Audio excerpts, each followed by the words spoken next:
कल मौनी अमावस्या है, जहाँ पूरा विश्व त्रिवेणी का स्नान कर रहा है। कुंभ की उस पवित्र भूमि पर पूरा विश्व करोड़ों की संख्या में पहुंचकर गंगा यमुना सरस्वती के पवित्र पावन जल में स्नान कर रहे हैं। जरा समझिएगा इस बेलपत्री की पत्ती का।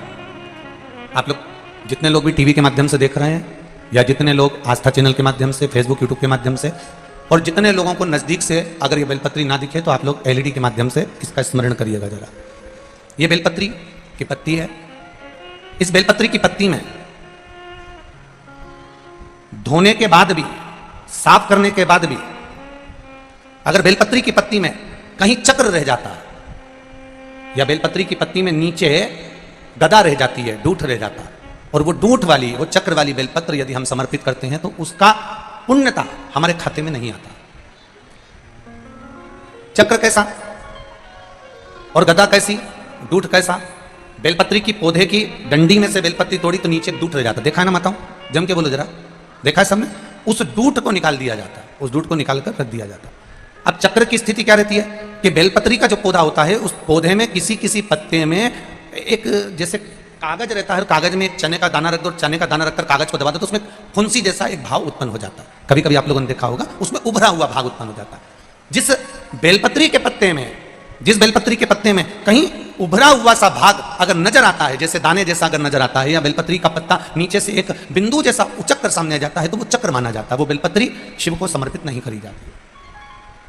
और यहां तक शिव महापुराण की कथा कर रही है, अगर आपके पास में नूतन कोई बेलपत्र नहीं है, आप किसी जगह से बेलपत्र लेकर नहीं आए हो, बेलपत्र आपकी थाली में नहीं है, पूजन की थाली में नहीं है, शिव महापुराण यहां तक कहती है कि शंकर भगवान पर चढ़ी हुई बेलपत्र उठाओ, उसको धो और वापिस उसको हाथ में लेकर देवाधिदेव महादेव से अपने हृदय की बात कहकर वो बेलपत्र वापिस शिव जी को समर्पित कर दो। शिव उसको स्वीकार कर ले, शंकर उसको स्वीकार कर ले। शंभु शरणे मांगू घड़ी दुख काटो, दया कर दर्शन आपो। राजा कर्ण दानवीर है, राजा हरिश्चंद्र दानवीर हैं, पर शिव महापुराण की कथा कर रही है कि इन दानवीरों की लिस्ट में एक दानवीर बड़ा विचित्र है, जिसकी बराबरी दुनिया का कोई दानवीर नहीं कर सका।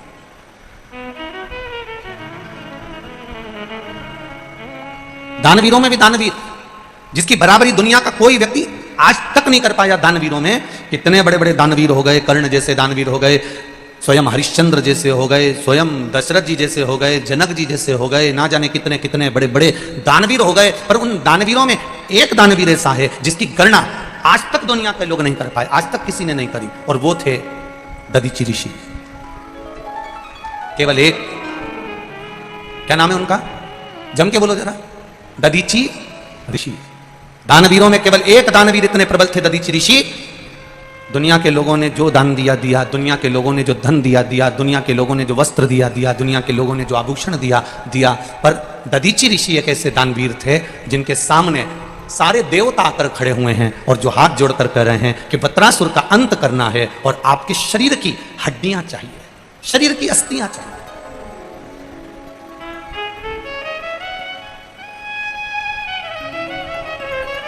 आपके शरीर की केवल अस्थियां दे दीजिए। इंद्र को भी संकोच हो रहा था दधीचि ऋषि से अस्थियां मांगने में। इंद्र को भी संकोच हो रहा था दधीचि ऋषि से उनकी हड्डियां मांगने में। क्यों? क्योंकि दधीचि ऋषि के जो पिता थे अथर्वा, दधीचि ऋषि के पिता ऋषि अथर्वा और दधीचि ऋषि की माता शांति देवी, जो कि शिव भक्ति में लगे रहते थे। इनकी शिव भक्ति करने का तरीका अलग था, इनकी शिव भक्ति का तरीका बिल्कुल अलग। क्या तरीका था ऋषि अथर्व की शिव भक्ति का? जहां पर बेलपत्री का पौधा मिलता था, जहां बेलपत्री का वृक्ष मिलता था, उस बेलपत्री के वृक्ष के पास मिट्टी की क्यारी बनाते थे और मिट्टी की क्यारी बनाकर आप लोगों ने देखा होगा कभी कभी आप लोगों ने भी ऐसा करा होगा कि जो पौधा होता है, पौधे के आसपास थोड़ी थोड़ी सी मिट्टी इकट्ठी करके चारों तरफ से उसकी क्यारी बना लेते हो, चारों तरफ से उसकी क्यारी बना लेते हो। पर ऋषि अथर्व का एक नियम था कि जो ये, जैसे आप समझिएगा, जैसे ये थोड़ा सा माला आप लोगों ने ऐसी रखी और बीच में एक पौधा है और वो पौधा यहां पर है और उसके आसपास में मिट्टी चारों तरफ से लगाई, बीच में थोड़ी जगह छोड़ दी, जलाधारी जैसे। पर ऋषि अथर्व, दधीचि ऋषि के पिता, पौधे को रखकर ये पौधा है और इसके आसपास में जो क्यारी बनाते थे वो क्यारी पूरी चारों तरफ से पैक नहीं करते थे। ऋषि अथर्व क्या करते थे कि उस क्यारी को पैक करने की जगह पौधे के आसपास गोल क्यारी बनाई और क्यारी बनाकर एक छोटी सी जगह छोड़कर ऐसी लंबी जगह वहां से छोड़ देते थे। जैसे आप लोग मट्टी का जो पार्थिव का जो शिवलिंग बनाते हो ना, पार्थिव शिवलिंग, तो पार्थिव शिवलिंग बनाते समय क्या करते हो, नीचे की जो जलाधारी है उसको बनाते हो, बना के थोड़ा लंबा कर देते हो, जलाधारी जैसा लंबा कर दिया। तो दधीचि ऋषि के पिता ऋषि अथर्व जलाधारी की जैसे ही आकृति बनाते थे, बेलपत्री के पेड़ के आसपास, जहां बेलपत्री का पौधा होता था, जहां बेलपत्री का वृक्ष होता था, जहां बेलपत्री का पेड़ लगा होता था, उसके आसपास क्यारी बनाकर थोड़ी सी जगह छोड़ देते थे। और वो थोड़ी सी जगह छोड़कर ऋषि अथर्व उसी को, बेलपत्री के पौधे को ही शंकर और पार्वती मानकर बेलपत्री के पौधे की ही अर्चना करते थे, उन्हीं का भजन करते, उन्हीं का स्मरण करते, उन्हीं का। अभी परसों की कथा में आप लोगों से कहा था, स्मरण होगा आप लोगों को, कि बन सके जिंदगी में तो एक बेलपत्री के पौधे को बड़ा करो, उसको लगाओ, उसकी पूजन करो। अब इसको आप समझ लेना जरा, दधीचि ऋषि के पिता ऋषि अथर्व की कथा को थोड़ा सा ध्यान में उतारिएगा। और जिसने अपनी जिंदगी में एक बार अगर ऋषि अथर्व की कथा को समझ लिया, समझ लो उसको शिव भक्ति का एक आनंद सुख प्राप्त होगा। दो चीजें बड़ी पुण्यप्रद होती हैं। एक, किसी वृक्ष के आसपास क्यारी बनाकर उसमें जल देना। दूसरा, घर में अगर तुलसी का पौधा है, तुलसी का पौधा अगर घर के अंदर विराजमान है, तो उस तुलसी के पौधे को जब बहुत तेज गर्मी पड़े, बहुत तेज धूप पड़े, बहुत तेज गर्मी पड़ने लगे, तो उस तुलसी के पौधे को कोई वस्त्र से या कोई छांव की जगह पर या ठंडी जगह पर उसको ले जाकर रखना। ये दोनों चीजें बड़ी पुण्यप्रद होती हैं, दोनों पुण्यवान होती हैं, दोनों पुण्यता है।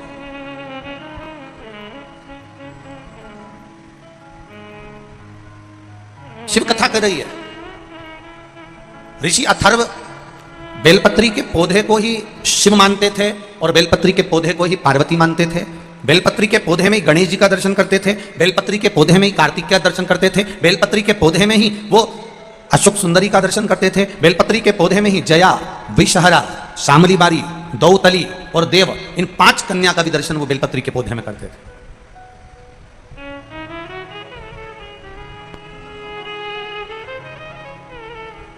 जिस बेलपत्री के पौधे में, जिस बेलपत्री की पत्ती में कीड़े द्वारा छेद कर दिया जाता था, कीड़े द्वारा छेद कर दिया जाता था, उस बेलपत्री के पौधे के पास में ऋषि अथर्व सुंदर क्यारी बनाकर उसकी पूजन करना प्रारंभ कर देते। और इतनी पूजन ऋषि अथर्व करते थे, इतनी पूजन करते थे, इतनी आराधना करते थे कि उस बेलपत्री के पौधे में जितने कीड़े लगे हुए थे वो भी भगवान की भक्ति में डूब जाते थे और कीड़े उस बेलपत्री के वृक्ष को छोड़कर दूसरे वृक्ष की ओर चले जाते थे। इतना भक्ति का बल बढ़ जाता था। विनय निवेदन कर ऋषि अथर्व, दधीचि ऋषि के पिता, शिव जी की आराधना करने के लिए बेलपत्री के पौधे के पास में मिट्टी की क्यारी बनाते हैं और उसके सामने थोड़ी सी जलाधारी बनाते हैं। बेलपत्री के पौधे की पूजन में लगे रहते हैं, उसकी आराधना में लगे रहते हैं, उसकी सेवा में लगे रहते हैं। और सेवा करते करते करते करते करते करते एक बार उनकी धर्म पत्नी शांति देवी ने उनसे प्रश्न किया।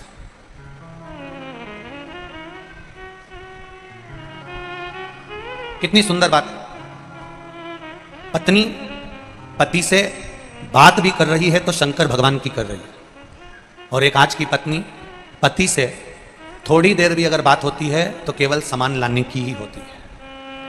तुम वहां से आ रहे हो तो मैंने पीको पे साड़ी दी है, उठा के लिया आना। तुम अगर वहां से आ रहे हो तो सब्जी मंडी से आधा किलो गिलकी लिया आना। अब एक जरा विचार करिएगा, एक ऋषि अथर्व की धर्मपत्नी है जो केवल शिव की चर्चा कर रही है, एक सुदामा जी की पत्नी है सुशीला, जो केवल द्वारकाधीश की चर्चा कर रही है। एक अर्जुन की धर्म पत्नी है द्रौपदी, जो केवल भगवान कृष्ण की चर्चा कर रही है। एक पांडवों की माता कुंती, जो बार बार भगवान कृष्ण की चर्चा कर रही है। संपूर्ण विश्व में वो नारी धन्यवाद की पात्र है। संपूर्ण विश्व में वो नारी सबसे ज्यादा धन्यवाद की पात्र होती है जो अपने पति से, अपने परिवार वालों से थोड़ी देर राम कृष्ण और शिव की चर्चा करती है। वो धन्यवाद की पात्र है।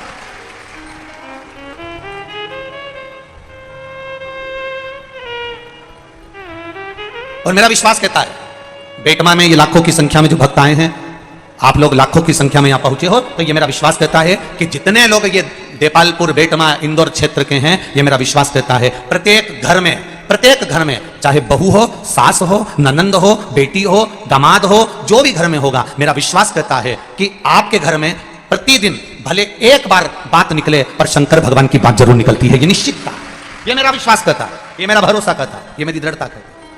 आप रोज दिन भर बात मत करो, पर एक मिनट, एक क्षण, एक पल, एक घड़ी बात जरूर निकलती है, निकलती है।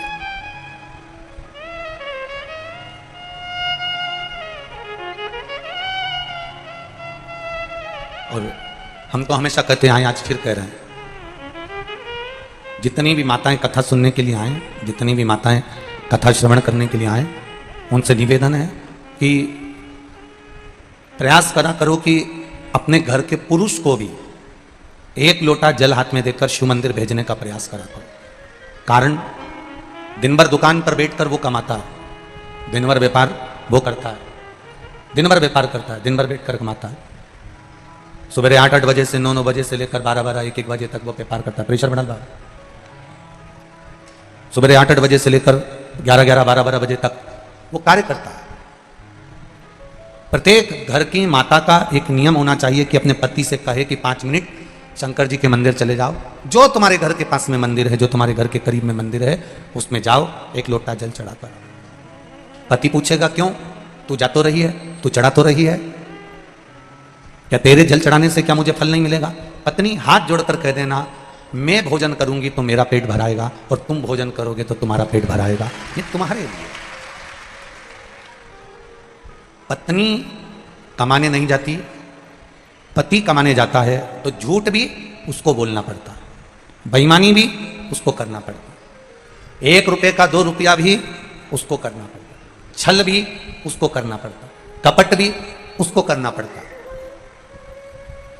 पति की कमाई का, पति की जायदाद का हिस्सेदार पत्नी भी होगी, बेटा भी होगा, पर पति ने जो कर्म करा है उस कर्म का हिस्सेदार कोई नहीं होगा, केवल उस अकेले को भोगना पड़ेगा। इसलिए तुम जाओ, 1 लोटा जल लेकर जाओ और जल चढ़ाओ। बहुत विडंबनाओं से भरा हुआ यह मानव का देह और मानव का शरीर है, बहुत विडंबनाओं से भरा हुआ है। मानव का देह, मानव का शरीर बड़ी विडंबनाओं से भरा हुआ है। आज के जमाने में भजन करने वाले कम मिलेंगे, नाम जाप करने वाले कम मिलेंगे, स्मरण करने वाले कम मिलेंगे, कीर्तन करने वाले कम मिलेंगे, भगवान की सेवा करने वाले कम मिलेंगे, दिखावा करने वाले ज्यादा मिलेंगे। अब तुम उसको भी जाने दो। अभी तुम देखो कि इतनी गेहूं की फसल चल रही है, कितनी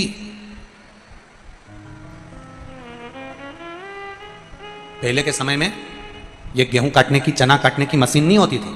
बोलो री जी, बोलो जम के बोलो ईमानदारी से, होती थी क्या? नहीं। पहले के समय में गेहूं काटने वाले मिल जाते थे, पहले के समय में चना काटने वाले मिल जाते थे। आज के जमाने में गेहूं काटने वाले, चना काटने वाले नहीं मिलते हैं, पर गला काटने वाले ढेर मिल जाते हैं। नहीं मिले, इनको ढूंढ ढूंढ के थक जाओ तो नहीं मिलेगा। गेहूं काटने वाला ढूंढो, मिलेगा क्या? अरे साहब बहुत महंगा मिल रहा है, की बार गेहूं काटना बड़ा भारी पड़ रहा, चना काटना बड़ा भारी पड़ रहा। तो लोगों ने मशीन लगा दी कि मशीन से काट दो साहब, मशीन से काट दो। उन्हें मशीन लगा। गेहूं चना काटने वाले कम मिलेंगे, पर लोगों का गला काटने वाले, अपशब्द कहने वाले, गाली देने वाले, आड़ा टेढ़ा कहने वाले, कोई चढ़ रहा है ऊपर की ओर, उसका पांव खींचकर नीचे लाने वाले, उसको अपशब्दों पे अपशब्द कहने वाले, कोई उन्नति की ओर आगे बढ़ रहा है, कोई धर्म की ओर आगे बढ़ रहा है, कोई सनातन धर्म की ओर आगे बढ़ रहा है, कोई भगवत भजन की ओर आगे बढ़ रहा है। आज के जमाने में गेहूं काटने वाले मिले चाहे ना मिले, चना काटने वाले मिले चाहे नहीं मिले, पर आज के जमाने में दुनिया को काटने वाले, सनातन धर्म को काटने वाले, कहीं भगवत भजन करने वाले को काटने वाले बहुत मिलेंगे। कोई घर का बेटा सुंदरकांड में जा रहा है तो माता पिता को बुरा लगता है, कोई घर का बेटा भगवत भजन में जा रहा है, घर के लोगों को बुरा लगता है। घर का, अरे जाने दो, कई कई घरों में तो ये हालत है कि पति अगर रोज रामायण में चले जाए, पति रोज सुंदरकांड में चले जाए, पति अगर रोज भगवत भजन में चले जाए, तो कहां गए थे? केवल सुंदरकांड सुंदरकांड सुंदरकांड, केवल रामायण रामायण रामायण, केवल शिवपुराण शिवपुराण शिवपुराण। तो बाबा जोगी बन जाओ ना। काय को आते हो रात को घर? क्यों आते हो इतनी रात को 2-2 बजे घर? और वही पति सुंदरकांड में नहीं जाए, रामायण में नहीं जाए, और जगदम्बा को घुमाने के लिए आइलैंड ले जाए, जगदम्बा को घुमाने, तो फिर पत्नी इतनी खुश, तुरंत सिर पे पल्लू मल्लू डाल के। अब समझ में आया कि उसको उसमें अब उसको सुख मिल रहा है। भजन में जाने पर उसको सुख की अनुभूति नहीं हो रही है, रामायण में जाने पर उसको सुख की अनुभूति नहीं हो रही है, शिव महापुराण में जाने पर उसको सुख की अनुभूति नहीं हो रही है। ये हमारी सोच है कि ये रामायण में क्यों जा रहा है, ये भगवत भजन में क्यों जा रहा है, ये कीर्तन में क्यों जा रहा है, ये मंत्र जाप में क्यों जा रहा है। नियम बनाओ बेटमा की माताओं कि अपने घर के एक एक बच्चे को शंकर के मंदिर में भेजने की एक ललकता पैदा करना है कि जा शिव मंदिर में जाकर तू जल चढ़ा, शंकर के मंदिर में जा। अपने पति से एक बार दिन में 24 घंटे में एक बार शंकर की चर्चा करना है, राम की चर्चा करना है, कृष्ण की चर्चा करना है, भगवत भजन की चर्चा करना है। अपने घर में दादियों से निवेदन है, दिन भर बैठकर रोटी खाए, कांदा निपटाए और उसके बाद दांत खुरकती जाए, उससे अच्छा है 2 मिनट बैठकर भगवत चर्चा करना है। क्यों करना है? क्योंकि यह भगवत चर्चा ही हमारे जीवन का एक सुख पा जाती है। जब कोई नहीं आता, दुख की घड़ी जब आती है, परिवार, नाते, रिश्ते, कुटुंब, कबीला, ये सब चले जाता है, दूर हट जाता है, तब उस जगह पर तुमने जो शंकर भगवान की कथा सुनी है, शिव मंदिर गए हो, शंकर भगवान की अर्चना करी है, शिव चर्चा करी है, तब उस जगह पर मेरा महादेव आकर खड़ा हो जाता है। फिर कोई नहीं, शिव हो। अपने बच्चों को सिखाओ, 2 पत्थर आपस में बात कर रहे हैं, नदी में पड़े हुए, नदी के तट पर पड़े हुए 2 पत्थर आपस में बात कर रहे हैं। 2 पत्थर, एक पत्थर दूसरे पत्थर को देख रहा है। एक पत्थर बड़ा चिकना सा, गोल मटोल सा, एकदम चिकना, एकदम सुंदर, चमकदार, बड़ा सुंदर। एक पत्थर बड़ा चिकना है, बड़ा सुंदर है, गोल मटोल, बड़ा सुंदर। और एक पत्थर बड़ा खुदड़ा सा, बेडोल, खुदड़ा सा है, बेडोल है, उसमें सुंदरता नहीं है, उसमें बहुत चारों तरफ से बेकार लग रहा, खुदड़ा सा। एक चिकना पत्थर है, एकदम गोल मटोल, बड़ा सुंदर, बड़ा चमकदार। और एक पत्थर खुदड़ा सा, बेडोल सा है। खुदड़ा बेडोल पत्थर ने चिकने पत्थर से, गोल पत्थर से, सुंदर पत्थर से कहा, भाई एक बात बता, तू भी नदी में रहता है, मैं भी नदी में रहता हूं, तू भी पानी में रहता है, मैं भी पानी में रहता हूं, पर तू इतना चिकना, तू इतना गोल, तू इतना सुंदर, तू इतना स्वरूप वाला, और मैं खुदड़ा, बेडोल, बेकार। ऐसा क्यों? कारण क्या है? क्या कारण? चिकने पत्थर ने कहा, भाई देख, मैंने नदी के पानी के साथ चलना प्रारंभ किया।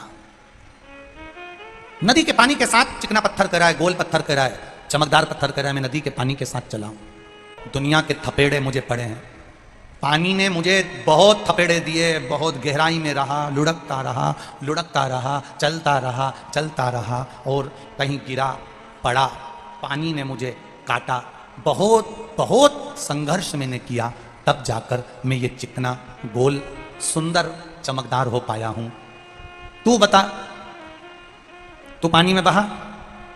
तू बता, क्या पानी के थपेड़ों को तूने सहा? तू बता, क्या तूने पानी की धार के साथ में चलता रहा? नहीं। खुदड़े पत्थर ने, बेडोल पत्थर ने कहा, मैं तो एक जगह पर बैठा रहता था, पड़ा रहता था, पानी आए तो ठीक, नहीं आए तो ठीक। बस गोल, चिकने, सुंदर, चमकदार पत्थर ने कहा, मेरे को दुख भी आया, तकलीफ भी आई, कष्ट भी आया, पर मैंने रुका नहीं, चलते गया।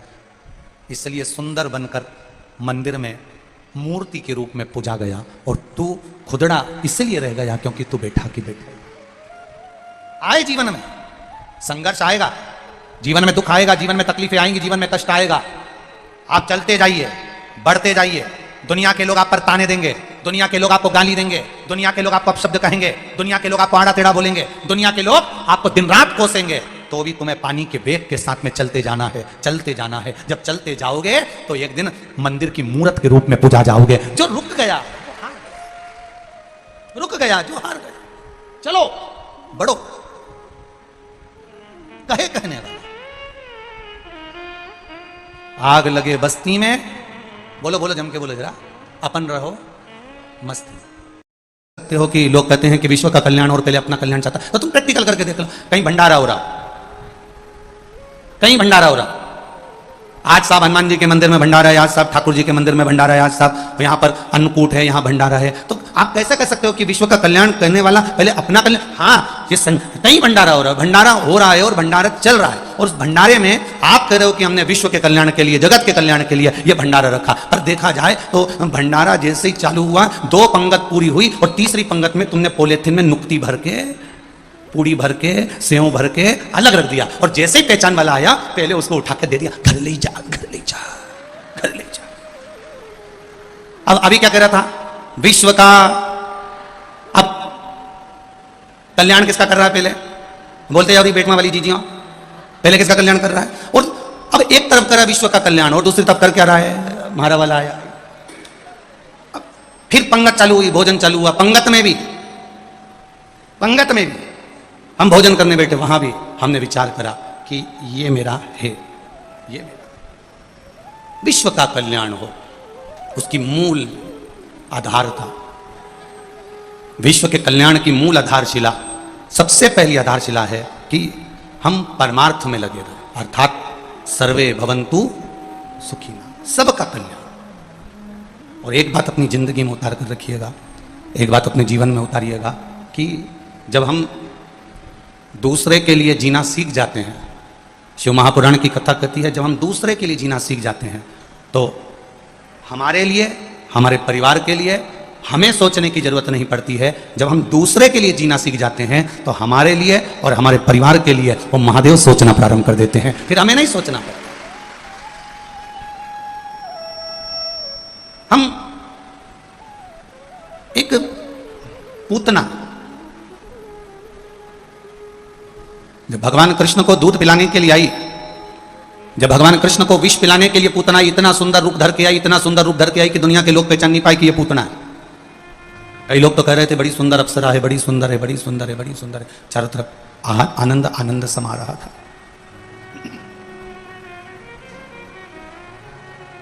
कई लोग कह रहे थे बड़ी सुंदर है।